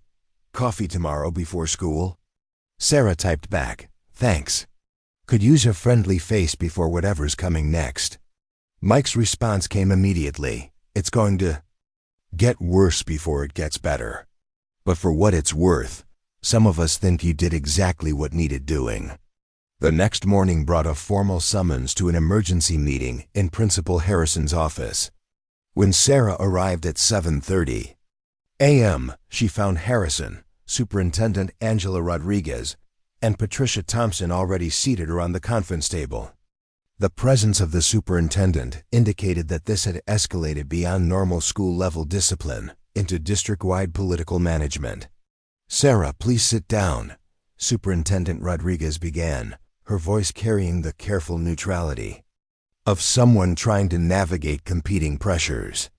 "We need to discuss the incident that occurred in your classroom yesterday afternoon." Sarah took the remaining seat, noting how the arrangement positioned her across from Patricia Thompson, who sat with the composed confidence of someone who'd orchestrated this entire meeting. "Before we begin," Sarah said, pulling out her phone, "I'd like you to know that I've been recording all conversations related to this incident, including the coordinated phone campaign that targeted me last night. I believe it's important to have accurate documentation of everything that's been said." The statement had its intended effect. Patricia Thompson's composed expression flickered slightly, and Superintendent Rodriguez exchanged a quick glance with Principal Harrison that suggested they hadn't expected Sarah to be documenting the broader campaign against her. "That's very thorough of you," Rodriguez said carefully. Perhaps you could walk us through your version of what happened during fourth period yesterday. Sarah provided a detailed account of Derek's escalating behavior, his direct challenge to her authority, his physical intimidation, and her minimal response to protect herself when he became aggressive. She spoke calmly and factually, sticking to observable behaviors and avoiding interpretations or emotional characterizations. "That's quite different from what Derek has reported," Patricia Thompson interjected, her voice carrying the polished authority of someone accustomed to being believed without question. "According to my son, you became angry when he asked legitimate questions about the curriculum, and you physically attacked him without provocation." "Mrs. Thompson," Sarah replied evenly. 24 students witnessed the entire interaction. "I'm confident that their accounts will support what I've described." "Children's memories can be unreliable," Patricia said smoothly, "especially when they've been traumatized by witnessing violence. I think we need to focus on the fact that a teacher laid hands on a student, regardless of the circumstances." Superintendent Rodriguez leaned forward slightly, clearly struggling with the political implications of the situation. "Sarah, I want to be clear that we're not making any accusations. But we do need to take parent concerns seriously, especially when they involve allegations of physical contact between teachers and students." "I understand," Sarah replied. "And I want to be equally clear that I will always defend myself if a student becomes physically aggressive, just as I will always use the minimum force necessary to ensure everyone's safety." The room fell silent for a moment as the implications of Sarah's statement settled. She wasn't apologizing, wasn't expressing regret, and wasn't indicating any intention to handle similar situations differently in the future. "Perhaps, Principal," Harrison suggested diplomatically, "we could arrange for you to have some additional support in managing challenging classroom situations. An aide or modified class sizes or..." "With respect," Sarah interrupted, "the situation yesterday wasn't about classroom management failure. It was about a student who's been allowed to intimidate teachers and classmates for years finally encountering someone who won't be intimidated."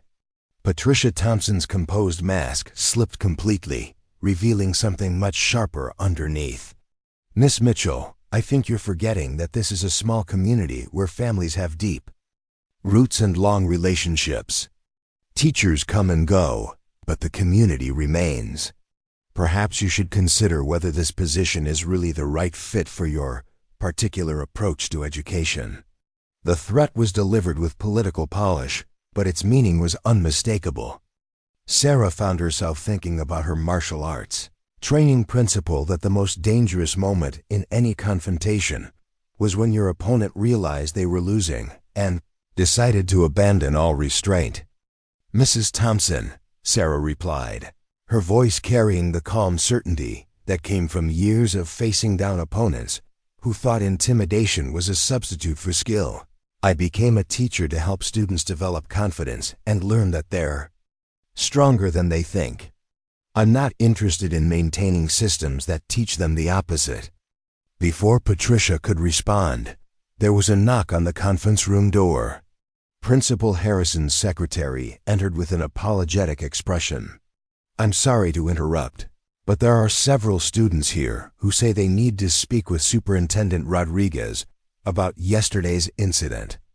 They seem quite insistent. Rodriguez looked puzzled. "Students? Which students?"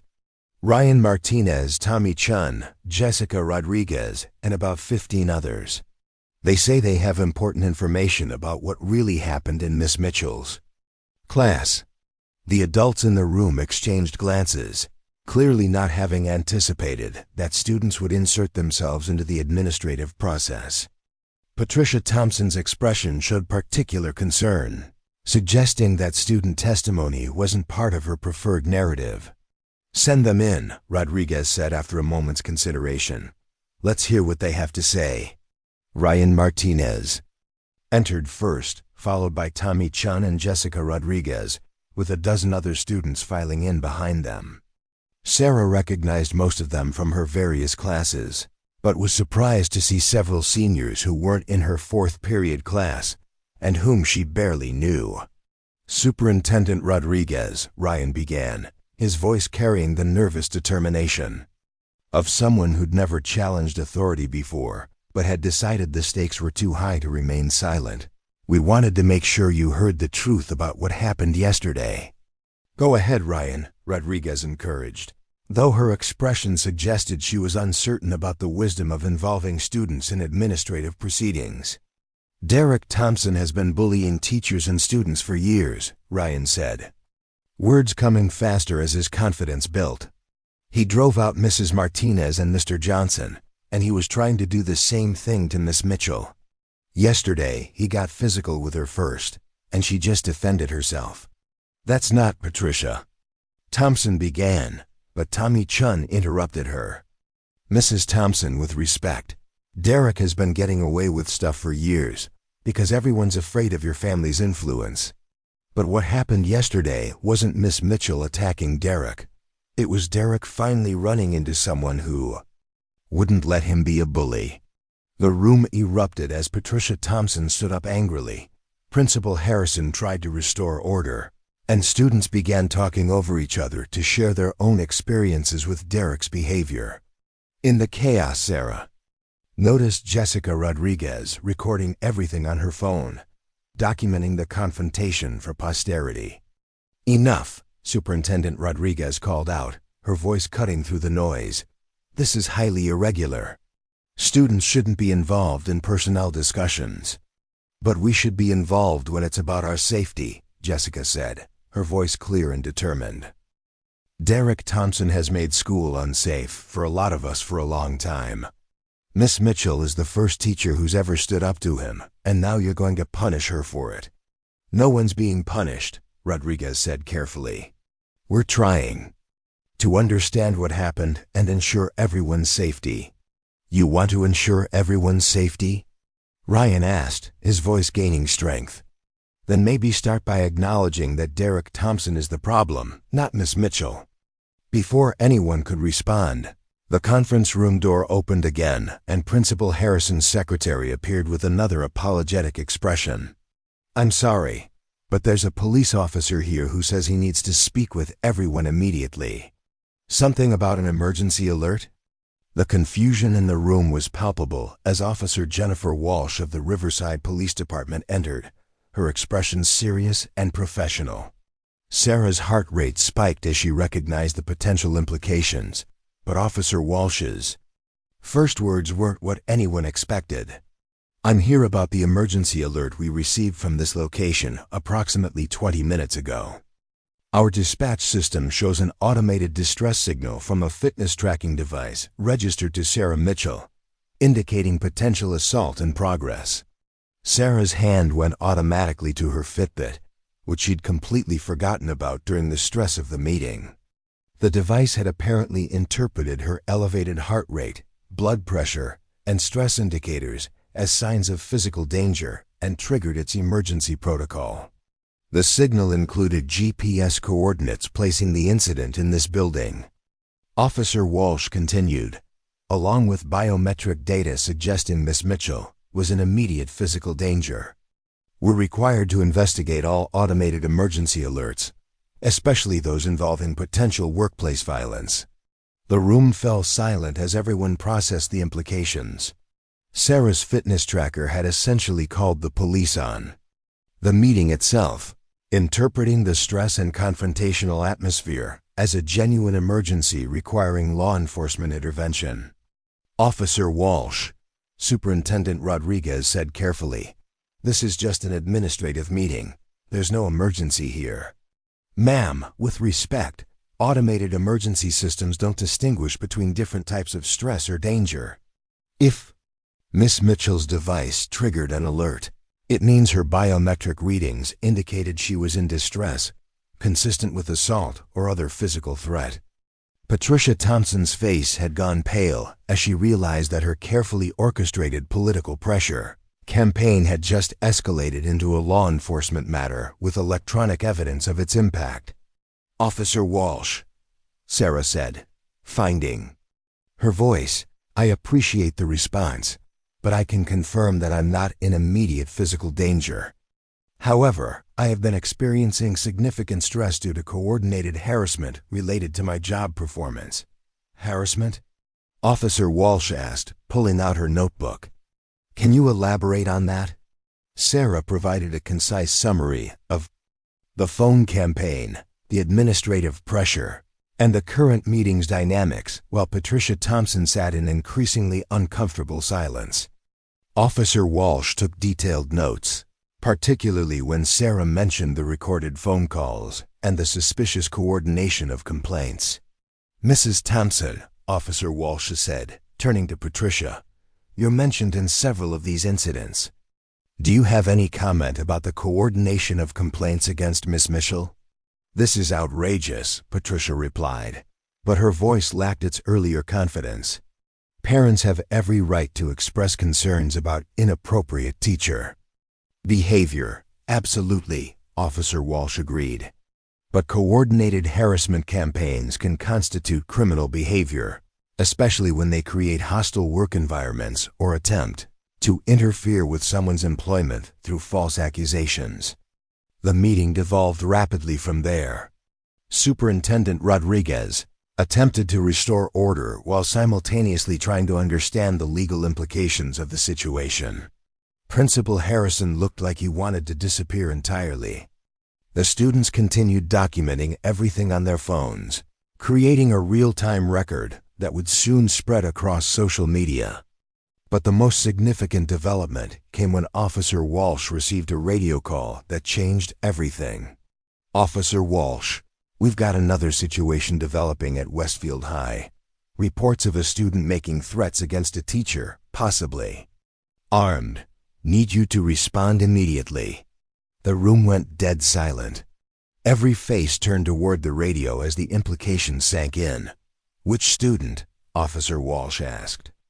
Derek Thompson. Witnesses report he's in the equipment storage room adjacent to the main gymnasium, stating his intention to settle things permanently with the pay teacher. School security is requesting immediate backup. Sarah felt ice-cold adrenaline flood her system as she realized that Derek's escalation had reached its logical conclusion. Faced with the collapse of his social dominance and his family's political influence, he'd chosen the path that unbalanced teenagers throughout America had chosen when other options failed. Everyone stay here, Officer Walsh commanded, already moving toward the door. Building lockdown is now in effect.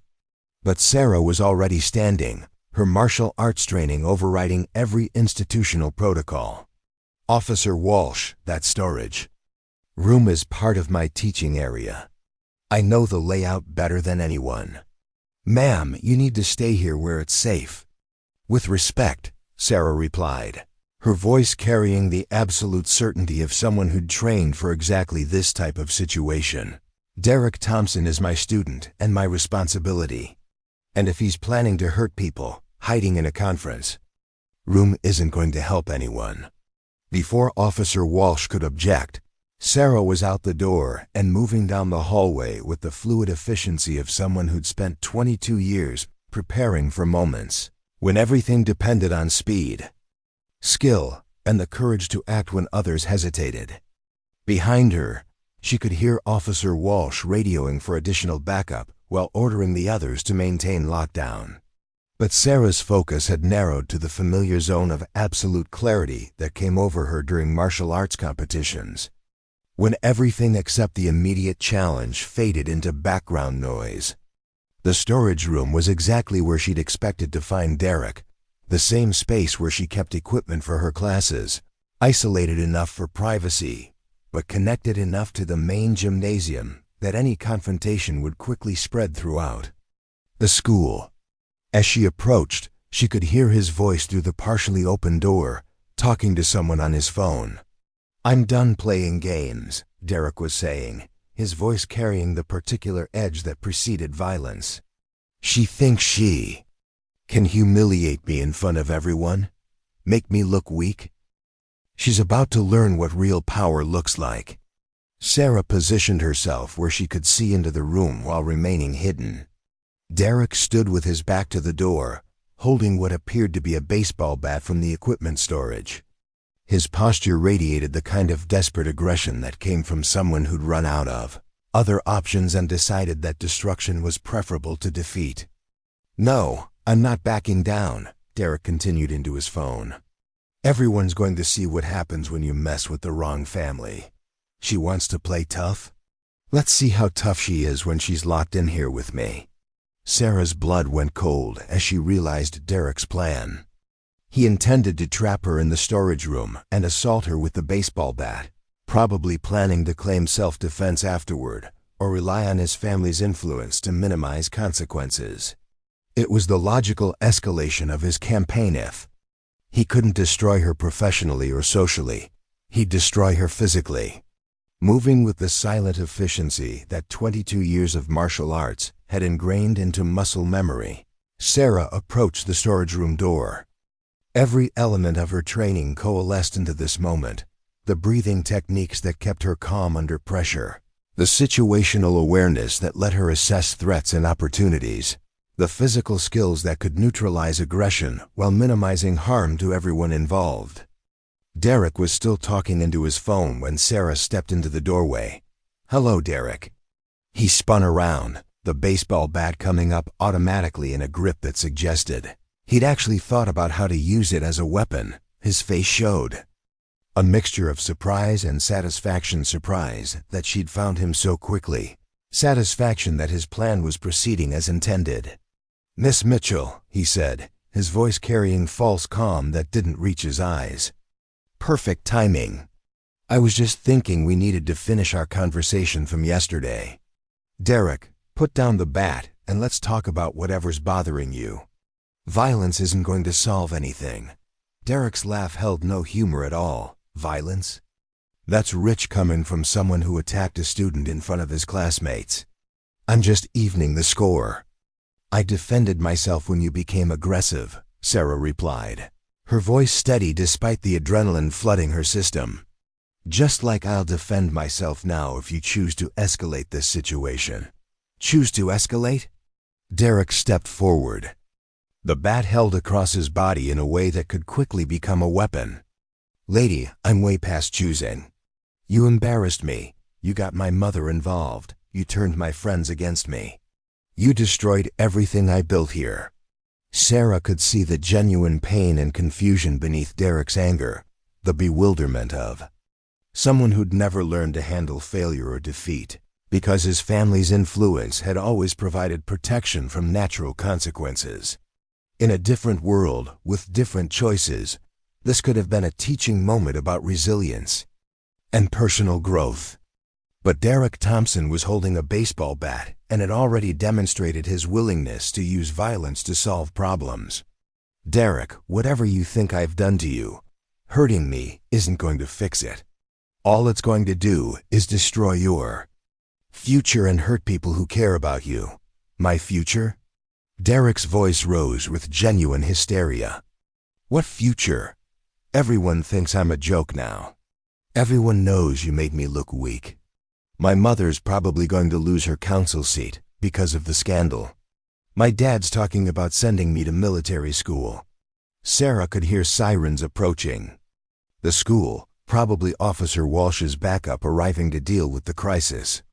But she also knew that law enforcement response to armed students in schools often ended tragically. And despite everything Derek had done, she wasn't willing to let his mistakes destroy his life if she could prevent it. "Derek, police are coming. If they find you holding that bat, this is going to end very badly for you. Put it down, walk away, and we can figure out a solution that doesn't involve anyone getting hurt." "It's too late for that," Derek replied, his grip tightening on the bat. "Everyone's going to know what happens when you mess with me, starting with you." He moved forward with the clumsy aggression of someone who'd never actually been in a real fight, relying on size and weapon advantage to overcome lack of skill. But Sarah Mitchell had spent 22 years learning to turn opponents' strengths against them, to use leverage and timing to defeat larger, stronger adversaries. Derek's attack lasted exactly 3 seconds. Sarah's response was so smooth and Controlled that to an outside observer, it would have looked like Derek simply lost his balance and found himself sitting on the storage room floor while his baseball bat clattered harmlessly into the corner. She maintained control throughout the entire exchange, ensuring that he wasn't injured while completely neutralizing his ability to cause harm. "Stay down, Derek," she said quietly, her voice carrying absolute authority. "It's over." Derek sat on the floor staring up at her with an expression of complete bewilderment, as if he couldn't quite process how his moment of violent dominance had turned into humiliating defeat so quickly and completely. "How did you?" he began, but his question was interrupted by the arrival of Officer Walsh and 3 other law enforcement officers, all with weapons drawn and expressions that suggested they were prepared for the worst-case scenario. "Miss Mitchell, step away from the student," Officer Walsh commanded, clearly uncertain about what she was seeing.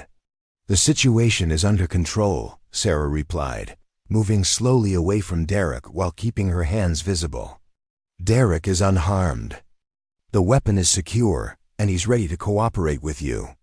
Officer Walsh approached cautiously, taking in the scene: Derek sitting on the floor looking dazed but uninjured, the baseball bat in the corner, and Sarah standing calmly with no signs of having been in a struggle.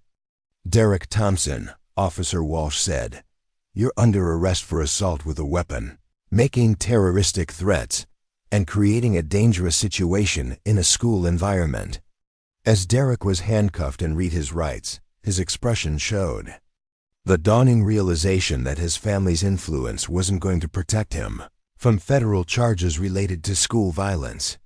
The political maneuvering and social manipulation that had worked so effectively in Riverside's small-town environment meant nothing to law enforcement officers dealing with potential terrorism. "Miss Mitchell," Officer Walsh said as Derek was led away, "we're going to need a detailed statement about everything that happened here." "Of course," Sarah replied. "But first, could someone check on the students who were in the conference room? They're probably scared and confused about what's been happening." The next several hours passed in a blur of statements, interviews, and bureaucratic procedures. Sarah found herself explaining the same sequence of events to police officers, school administrators, district officials, and eventually FBI agents who'd been called in because of the school violence protocols that Derek's threats had triggered. But the most significant conversation came that evening when Superintendent Rodriguez called Sarah into her office for a private meeting. "Sarah," Rodriguez began, her voice carrying exhaustion and something that might have been respect, "I owe you an apology and an explanation." Sarah settled into the chair across from the superintendent's desk, noting how different the atmosphere felt compared to that morning's confrontational meeting. "This morning I was focused on managing political pressure and community relations," Rodriguez continued. "I was treating Derek Thompson's behavior as a personnel issue to be managed rather than a safety crisis to be addressed. That was wrong, and it nearly led to someone getting seriously hurt. Superintendent Rodriguez, you were dealing with pressures I probably don't fully understand. Small communities have complicated dynamics." "That's exactly the problem," Rodriguez replied. "We've been so focused on managing those dynamics that we lost sight of our primary responsibility: protecting students and staff. Derek Thompson should have faced real consequences years ago, but we kept finding ways to minimize his behavior because his family had influence." Sarah nodded, understanding the institutional dynamics that had enabled Derek's escalating behavior. "What happens now?" "Now we do things differently," Rodriguez said firmly. "Derek Thompson is facing federal charges that his family's money and influence can't make disappear. The school board is implementing new policies for addressing student aggression that prioritize safety over political considerations. And you, if you're willing to stay, will help us train staff and students in the kind of confidence and self-defense skills that might prevent future situations like this." Sarah considered the offer, thinking about the students who'd stood up in that conference room, The colleagues who'd supported her despite institutional pressure, and the community that had shown her both its worst and best qualities over the past few weeks. "I'm willing to stay," she said finally. "But only if we're committed to real change, not just better public relations." "Real change," Rodriguez agreed. "Starting with a formal apology to every teacher who was driven away by behavior we should have stopped years ago." 3 months later, Sarah stood in front of the same gymnasium where Derek Thompson had first challenged her authority. But the atmosphere had transformed completely. Students filled the bleachers not just from Westfield High, but from schools throughout the county who'd come to attend the first annual Courage and Confidence workshop that had grown out of the October crisis. "Strength isn't about dominating other people," Sarah told the assembled teenagers, her voice carrying easily across the space. "Real strength comes from having the confidence to stand up for what's right, the skills to protect yourself and others when necessary, and the wisdom to know the difference between defending yourself and starting fights." In the audience, she could see Tommy Chun wearing the green belt he'd earned in the community martial arts program she'd started. Jessica Rodriguez sat with the peer mediation group that had formed to address conflicts before they escalated to violence. Ryan Martinez wore his new student government president badge, having campaigned on a platform of creating safe spaces for all students. Even Casey Williams was there, having transferred back to Westfield after a semester at military school, where he'd learned the difference between strength and aggression. His presence represented the possibility of redemption that Sarah believed every young person deserved, regardless of their mistakes. Derek Thompson was not in the audience. He was serving a 3-year sentence in federal prison for terroristic threats and assault with a weapon in a school zone. But Sarah had visited him twice, not to gloat or judge, but to offer the same message she gave all her students, that everyone could choose to become stronger and better than their worst moments. "The most important thing I want you to understand," Sarah continued, looking out at the faces of teenagers who represented the future she was helping to shape, "is that you always have choices. Someone might try to intimidate you, or make you feel powerless, or convince you that you have to accept being treated badly. But you are stronger than you think, braver than you believe, and more capable than anyone who tries to diminish you. Wants you to know." The applause was thunderous, but Sarah's attention was caught by a text from her brother David. "Saw the news coverage. Proud of you, sis. Dad would have been too." Sarah smiled, touching the Fitbit that had become a symbol of the technology that helped her stay connected to family and safe in challenging situations. The device that had once triggered emergency responses now mainly tracked her peaceful daily routines and her weekend self-defense classes that drew students from across the county. As the workshop concluded and students began filing out, Sarah was approached by a young teacher from a neighboring district. "Miss Mitchell?" "I'm Jessica Thompson, no relation to Derek," the woman said with a nervous smile. "I start teaching at Mountain View High next month, and I'm wondering if you could give me some advice about dealing with difficult students."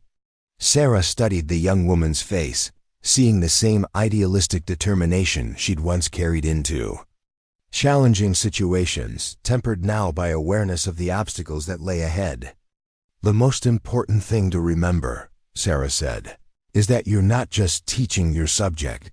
You're teaching students that they matter, that they can overcome challenges, and that someone believes in their potential. Some students will test that belief, but if you stay true to it, you can help them become more than they ever imagined possible. What about when the system doesn't support you? When politics and influence protect the wrong people?" Sarah considered the question, thinking about her own journey from that first day in Riverside to the national recognition she'd received for transforming school safety protocols. Sometimes standing up for what's right means standing alone. "At first," she said finally, "but courage is contagious. When you refuse to accept that things can't change, others find the strength to stand with you. And eventually, the system has to choose between protecting bullies and protecting everyone else."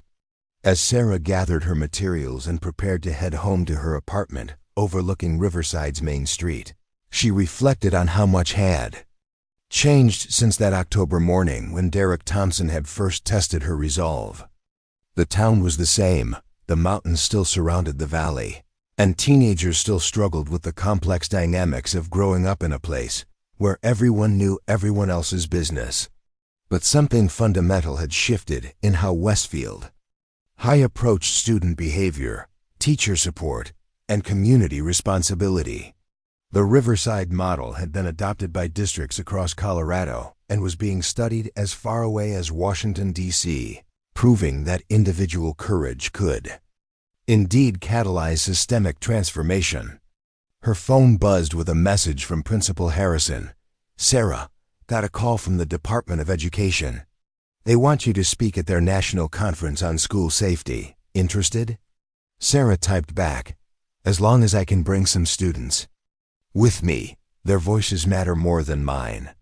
Harrison's response came immediately. "Wouldn't have it any other way. The kids are the real heroes in this story." Sarah smiled as she locked up the gymnasium and walked toward her car under the Colorado stars. Tomorrow would bring new challenges, new students who needed advocates, and new opportunities to prove that ordinary people could accomplish extraordinary things when they refused to accept that bullying and intimidation were just the way things had to be. Her Fitbit showed her heart rate at a peaceful 68 beats per minute, her stress levels at their lowest point in months, and a reminder that she had an early morning martial arts class to teach to community members who wanted to learn not just self-defense techniques, but the confidence and principles that made real protection possible. Derek Thompson had been wrong about many things, but he'd been absolutely right about one. Sarah Mitchell had changed everything at Westfield High School. She just changed it in ways he never could have imagined, turning his campaign of intimidation into a catalyst for the kind of transformation that would protect students and teachers for generations to come. And as she drove home through the quiet streets of Riverside, Sarah knew that the most important lesson she'd taught wasn't about martial arts or self-defense. It was about the power that came from refusing to be afraid, the strength that grew from standing up for others, and the courage that spread when someone finally decided that enough was enough. Some people talked about change. Others complained about problems. But Sarah Mitchell had chosen to be the person who stepped up when it mattered most, proving that sometimes the difference between a system that protects bullies and one that protects everyone else comes down to a single person's willingness to say no. The black belt around her waist had taken 22 years to earn. The courage to use it when everything was on the line had taken a lifetime to develop. But the impact of refusing to back down would last forever, rippling out through hundreds of students who'd learned they were stronger than they thought, and thousands more who would benefit from the changes her stand had created. In the end, Derek Thompson's biggest mistake hadn't been underestimating Sarah Mitchell's martial arts skills. It had been underestimating the power of a teacher who truly believed that every student deserved to feel safe, respected, and capable of achieving more than they ever imagined possible. That belief had changed everything. And it was just getting started. 5 years after the storage room incident that changed everything, Sarah Mitchell stood before the United States Senate Subcommittee on Education, her testimony about school safety legislation carrying the weight of someone who'd lived through the crisis they were trying to prevent. The marble halls of the Capitol building felt surreal compared to the mountain gymnasium where her journey had begun. But the mission remained the same: protecting students and teachers from the kind of systematic intimidation that had nearly destroyed Westfield High School's culture. "Senators," Sarah began, her voice carrying the same calm authority that had served her through countless confrontations with hostile school boards, skeptical administrators, and resistant communities. "The Mitchell Protocol isn't just about self-defense training for educators. It's about creating institutional cultures where courage is supported, reporting is protected, and intervention happens before crisis points are reached." Senator Patricia Williams of Ohio leaned forward, her expression serious as she reviewed the thick folder of documentation that supported Sarah's testimony. Dr. Mitchell, your program has been implemented in over 300 school districts across 12 states. Can you walk us through the measurable outcomes we've seen? Sarah had earned her doctorate in educational leadership 2 years earlier, her dissertation focusing on the intersection of physical confidence training and institutional culture change.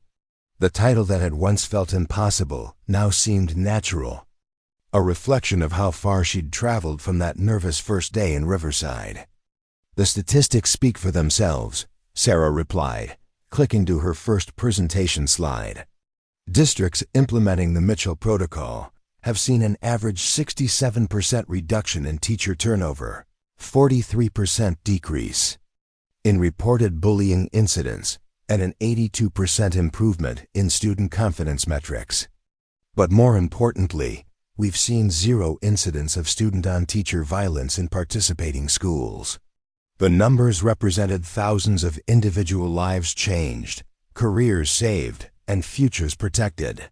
But behind each statistic was a story Sarah knew intimately, because she'd personally trained over 2,000 educators in the 5 years since Derek Thompson's arrest had transformed her from small-town PE teacher to national advocate for educational safety.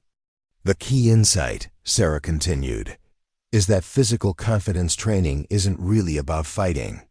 It's about changing the fundamental power dynamics that allow intimidation to flourish. When teachers know they can protect themselves, they report problems earlier. When students see authority figures who can't be intimidated, they feel safer speaking up about their own experiences. Senator James Rodriguez of Texas, whose own district had implemented the protocol after a teacher suicide linked to systematic harassment, nodded approvingly. Dr. Mitchell, critics argue that training teachers in martial arts might escalate conflicts rather than de-escalate them. How do you respond to those concerns? Sarah smiled, recognizing a question she'd answered hundreds of times in interviews, academic papers, and legislative hearings. Senator, in 5 years of implementation, we've had exactly 3 incidents where teachers used physical techniques learned in our program. In all 3 cases, independent investigations found that the teachers acted appropriately to protect themselves or students from immediate physical danger. Compare that to the dozens of teachers who've reported feeling confident enough to address verbal harassment and intimidation before it escalated to violence. The hearing continued for another hour, covering everything from funding mechanisms to constitutional concerns about government-mandated self-defense training. But Sarah's mind kept drifting to the phone call she'd received that morning from Tommy Chun, now a junior at Colorado State University studying education with plans to return to Riverside as a teacher himself. "Miss Mitchell," Tommy had said, his voice carrying the confidence of someone who'd grown far beyond the nervous 15-year-old she'd first met. "I wanted you to know that my capstone project is about the long-term impact of your program on our community. The data is incredible. Westfield High has become a model for rural school transformation." The data Tommy referenced painted a picture of systematic change that went far beyond what Sarah had imagined possible during those first difficult weeks in Riverside. Student academic performance had improved across all metrics. Teacher retention had stabilized at levels that made Westfield High a destination rather than a stepping stone. College enrollment rates had increased by 38% as students developed confidence in their ability to succeed in challenging environments. But perhaps most significantly, the culture of intimidation that had defined social dynamics for decades had been replaced by what researchers were calling positive peer accountability. Students who might once have been bystanders to bullying had become active interveners, trained in the same de-escalation and confidence principles that Sarah taught to educators. After the hearing concluded, Sarah found herself in the familiar ritual of networking with legislators, advocacy groups, and other experts who made up the complex ecosystem of federal education policy. But the conversation that mattered most came when she stepped outside the Capitol building and called her brother David. "How'd it go?" David asked, his voice carrying the mixture of pride and protectiveness that had characterized their relationship since their father's death decades earlier. "Good, I think. The subcommittee seems genuinely interested in including our protocols in the national school safety legislation. Could mean federal funding for implementation in rural districts that can't afford the training otherwise." "That's amazing, Sarah. Dad would be so proud."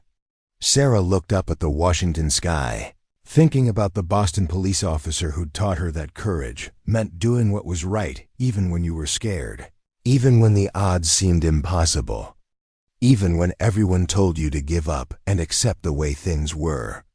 "He always said that protecting people was the most important job anyone could have," Sarah replied. "I think he'd approve of how we're trying to do it." The flight back to Denver gave Sarah time to review the stack of letters that her assistant had forwarded from students, teachers, and parents whose lives had been touched by the program. Each letter represented a small victory against the kind of systematic intimidation that had once seemed unchangeable.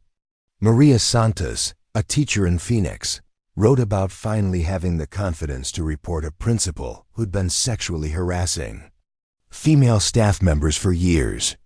The principal had been removed, and Maria had been promoted to department head, implementing Sarah's protocols district-wide.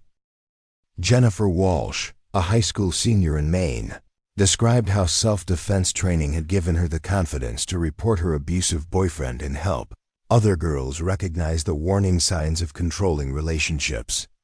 She was planning to study criminal justice in college, inspired by the police officer Sarah had mentioned during her school visit. Robert Chun, Mike's son who just started his teaching career, had sent photos from his first classroom in inner city Detroit, where he was using modified versions of Sarah's techniques to help students develop the confidence to resist gang recruitment and focus on academic achievement instead. But the letter that affected Sarah most deeply came from an unexpected source, Derek Thompson, writing from the federal correctional facility where he was serving the final year of his sentence. "Dr. Mitchell," the letter began, "I know I'm probably the last person you expected to hear from, but I wanted you to know that your victim impact statement during my sentencing changed my life in ways I never thought possible."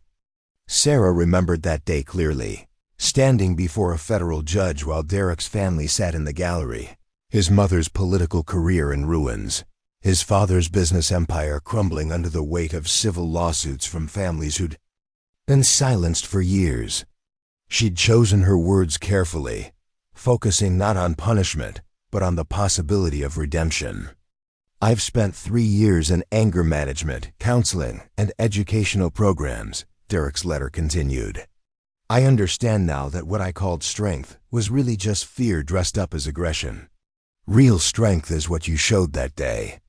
In the storage room protecting yourself while still trying to protect me from destroying my future completely."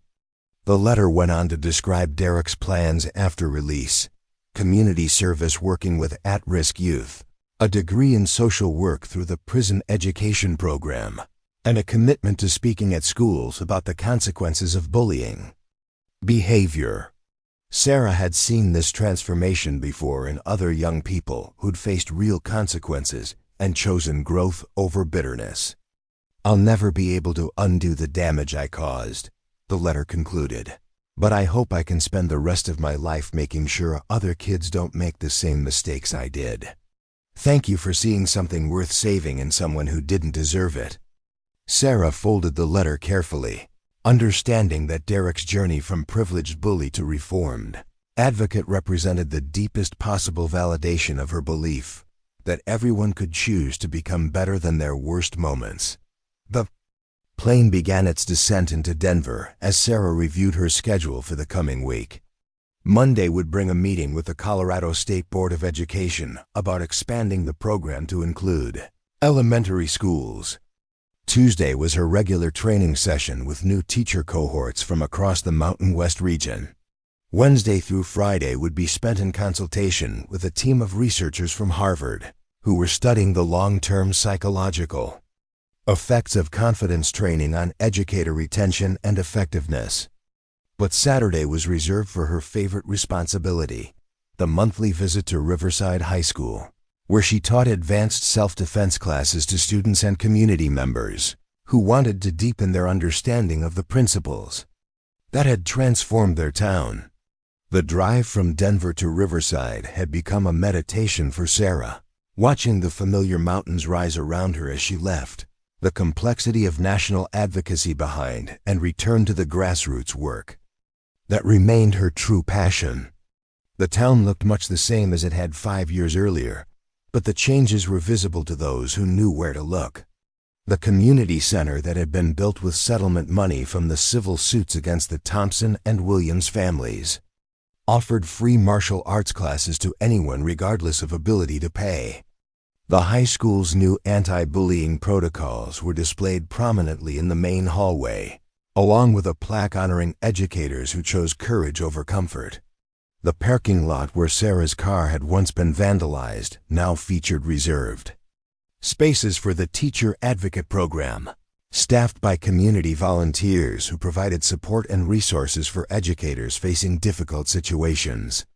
Most significantly, the storage room where Derek had made his final desperate stand had been converted into the Sarah Mitchell Conflict Resolution Center, a space where students could receive peer mediation, counseling support, and training in the communication skills that prevented problems from escalating to crisis levels. Sarah's Saturday class drew its usual eclectic mix of participants, teachers from surrounding districts, parents who wanted to model confidence for their children, teenagers preparing for college who'd heard about the legendary pay teacher who'd transformed their school, and community members who understood that personal safety was everyone's responsibility. Today we're going to work on situational awareness, Sarah announced to the group of 35 people gathered in the high school gymnasium that had become the epicenter of a movement. The most important self-defense skill isn't knowing how to fight, it's knowing how to recognize and avoid situations where fighting becomes necessary. As the class progressed through scenarios and practical exercises, Sarah found herself watching Ryan Martinez work with a group of middle school students who'd signed up for the youth program. Now a sophomore at the University of Colorado studying criminal justice, Ryan had become one of her most effective assistant instructors, his journey from Derek's follower to confident leader serving as powerful testimony to the possibility of personal transformation. Remember, Ryan told the younger students as he demonstrated an escape technique, the goal is never to hurt someone. The goal is to get away safely and get help. Violence should always be the last option, never the first. Watching Ryan teach the same principles she'd learned from her first martial arts instructor decades earlier, Sarah felt the deep satisfaction that came from seeing ideas take root and grow beyond their original context. The philosophy that had saved her life in that storage room, confrontation, was now being passed on to a new generation of young people who would carry it forward into whatever challenges awaited them. After class, Sarah walked through the hallways of Westfield High, noting the changes that had accumulated over 5 years of intentional cultural transformation. The trophy cases still displayed athletic achievements, but they now shared space with academic honors, community service awards, and recognition for students who'd shown courage in standing up for others. The walls featured murals created by students depicting themes of respect, inclusion, and mutual support rather than the competitive dominance that had once defined school culture. In the main office, she stopped to visit with Principal Harrison, who'd evolved from nervous administrator to confident educational leader as the success of the school's transformation had brought national recognition and career advancement opportunities he'd never imagined. "Sarah, perfect timing," Harrison said, looking up from a stack of applications on his desk. "I wanted you to see these." The applications were for teaching positions at Westfield High, and there were over 200 of them for just 3 openings. Teachers from across the country were applying to work at a school that had become famous for supporting educators and maintaining the kind of positive culture that made excellence possible. 5 years ago, we couldn't keep teachers for a full semester, Harrison mused, reviewing the impressive credentials of applicants who included Ivy League graduates, experienced veterans, and idealistic young educators drawn by the school's reputation for transformation. Now we're having to turn away people who would have been dream hires at any other school. Sarah nodded, understanding that the applications represented far more than employment opportunities. They reflected a fundamental shift in how educators viewed their profession, their safety, and their ability to make a difference in challenging environments. When teachers knew they would be supported, protected, and empowered to do their jobs effectively, the profession attracted the kind of talented, committed individuals who could truly change students' lives. Any applications from former students? Sarah asked, knowing that several Westfield graduates had entered education programs, specifically because of their experiences during the school's transformation. 3 so far, Harrison replied with obvious pride. Tommy Chun will graduate next year and wants to come back to teach science. Jessica Rodriguez is finishing her counseling degree and has applied for our new student support specialist position. And you'll never guess who else submitted an application. Sarah raised an eyebrow, genuinely curious about which former student had surprised the principal. Casey Williams. He's completing his teaching certification at Colorado State after his military service. Wants to teach pay and coach wrestling. His essay about learning the difference between strength and aggression was one of the most powerful things I've ever read from a job applicant. The revelation that Casey Williams wanted to return as an educator represented perhaps the most profound validation of the transformation that had begun with Sarah's first day at Westfield High. The young man who'd once followed Derek Thompson's lead in tormenting teachers had found his own path to strength and service, choosing to dedicate his life to protecting and nurturing the next generation of students. As Sarah prepared to leave Riverside and return to her apartment in Denver, her phone buzzed with a text from her literary agent. Pentagon wants to discuss adapting your book for military anti-harassment training. Interested? Sarah's memoir, Strength Under Pressure, How One Teacher's Stand Changed Everything, had spent 18 weeks on the New York Times bestseller list and was being translated into 12 languages. The book deal had provided financial security that allowed her to be selective about speaking engagements and consulting work, focusing on projects that aligned with her core mission rather than simply maximizing income. The Pentagon inquiry represented an intriguing expansion of her work beyond educational settings into military culture, where hierarchical power structures and traditions of aggressive leadership had created some of the same problems she'd addressed in schools. The parallels between Derek Thompson's entitled aggression and the institutional hazing that plagued military academies were too obvious to ignore. She typed back, "Set up a meeting. If they're serious about culture change, I'm interested." The drive back to Denver gave Sarah time to reflect on how much her life had changed since that October morning when she'd first walked into Westfield High School with nothing but optimism and a determination to help students develop confidence. The national recognition, the book deals, the federal legislation, and the academic credentials were all meaningful accomplishments, but they felt secondary to the simple satisfaction of knowing that thousands of students and teachers were safer, because someone had finally decided to say no to systematic intimidation. Her apartment overlooked downtown Denver's skyline, a far cry from the mountain views of Riverside, but offering its own perspective on growth and transformation.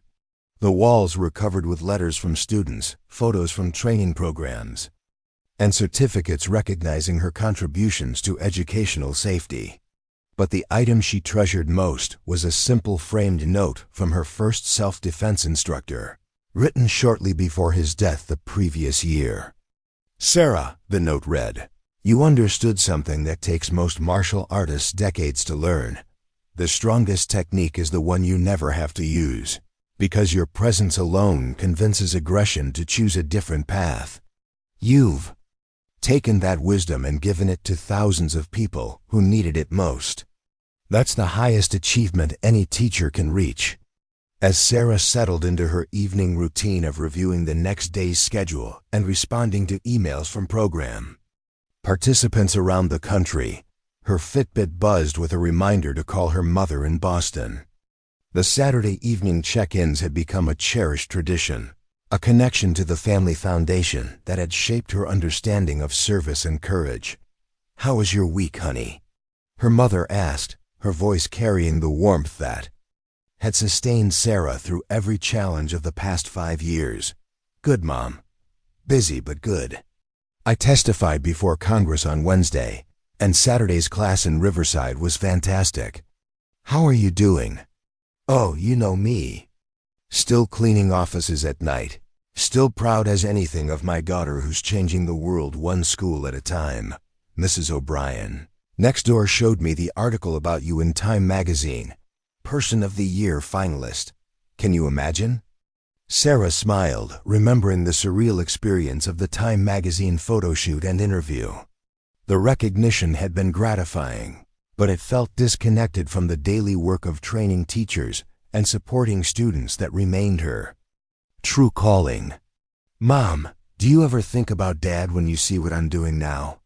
Her mother was quiet for a moment, and Sarah could picture her sitting in the same Boston kitchen where they'd shared countless conversations about courage, service, and the responsibility to protect those who couldn't protect themselves. "Every day, sweetheart." He always said that real police work wasn't about catching criminals after they'd hurt people. It was about preventing the hurt from happening in the first place. "That's exactly what you're doing, just in schools instead of on the streets." After ending the call, Sarah stood at her apartment window looking out at the lights of Denver spread below her, thinking about the interconnected web of relationships and influences that had led her to this moment. Her father's example of service, her mother's unwavering support, her martial arts instructor's patient guidance, her brother's protective love, and even Derek Thompson's destructive choices had all contributed to the path that had brought her from small-town pay teacher to national advocate for educational transformation. The journey had taught her that courage wasn't the absence of fear. It was the decision to act according to your principles, despite the fear, despite the obstacles, despite the voices telling you that change was impossible.